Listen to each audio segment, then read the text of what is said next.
Only took 11 shots when you needed him to be the most in this game. It's shocking to me. It's shocking to me. It's the biggest question I have from this series. This is a guy that's going to get paid $120 million over the next 2 years. $120 million. Took only 11 shots. Now, I know the game got away, but UD, you're going to swing. If you're going to go out, you are going to go out swinging, not taking.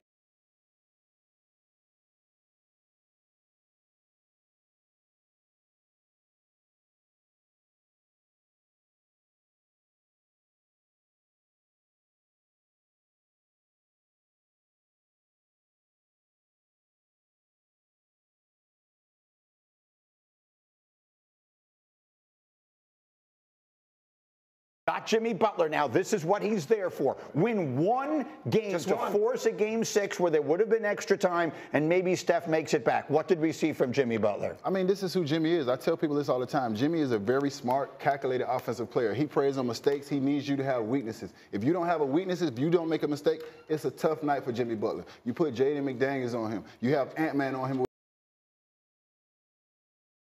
with athleticism. You have Julius Randle on him with size and strength. Then you have Rudy Gobert sitting in the paint. This was just not a series for Jimmy Butler. As great as Jimmy Butler is, there is a difference between LeBron James and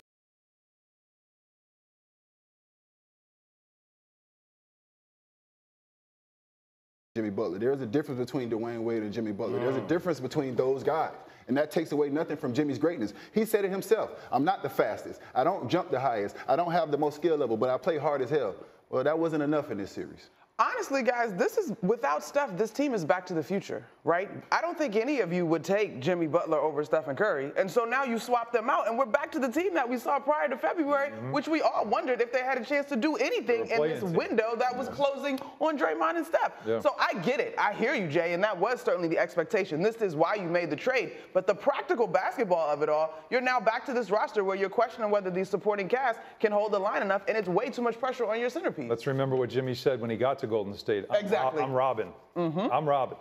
And I've never seen a movie where Robin did anything to save the day. Well, Robin has to do something to help. Robin usually causes trouble. That's why Robin is there. Batman is not gone. Robin is supporting Batman. That's right. Robin is usually tied to the train tracks, hoping that someone will come along and rescue him. And I'm not here for the Robin slander, but the point of it is this.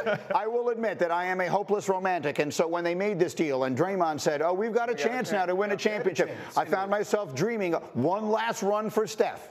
And obviously it didn't happen, and it happens in the worst possible way. I mean, for him not to even be healthy, to go down on the floor was just awful to watch. You think it's the last run for Steph? You think this is the last That's what I'm asking you. Was that his last, was this, with Jimmy and everything else, his last best chance? All I'm saying is I've seen the Golden State Warriors get creative before with their personnel and roster.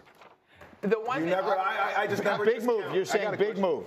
Why not Giannis? In the words of Aretha Franklin, ain't no way. Ain't no way. Ain't no way what? Ain't no way in hell they go back to the finals with Steph. And even with Steph, and this is no fault of Steph. Steph has been amazing. But you look at the West, it's only getting better. Yep. That's true. Ant's getting more confidence. Julius Randle has reached his peak right now. He probably could get better. What are you going to say about SGA and those guys over there at OKC? Oh, I mean, come on, man. And I love Steph, but the reality of it is age is undefeated, dog. I don't know, man. If Steph were playing in this series, if they had five Stephs, they might have been a favorite. If they had 5 Stephs, I played 20 years. Okay, Wait. I played 20 years. Wait. Everyone's talking over each other. Alan, Sorry, but just point off the other thing to point to the obvious with the Golden State roster is they don't have any size, and this is a league of length and athleticism.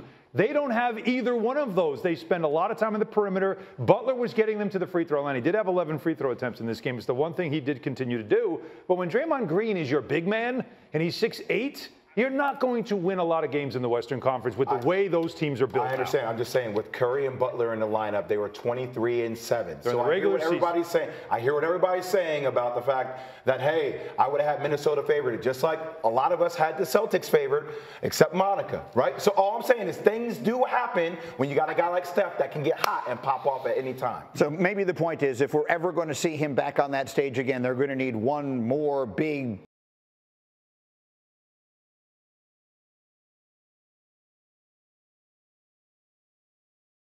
off-season move. Absolutely. And Jay keeps talking about Giannis to Golden State. Could there be anything there? We'll see. Otherwise, perhaps we've seen the last of one of the all-time greats on the biggest stage the NBA provides. Back to the Celtics as we go next. They stave off elimination. Jaylen Brown had a lot to do with it. J. Will and UD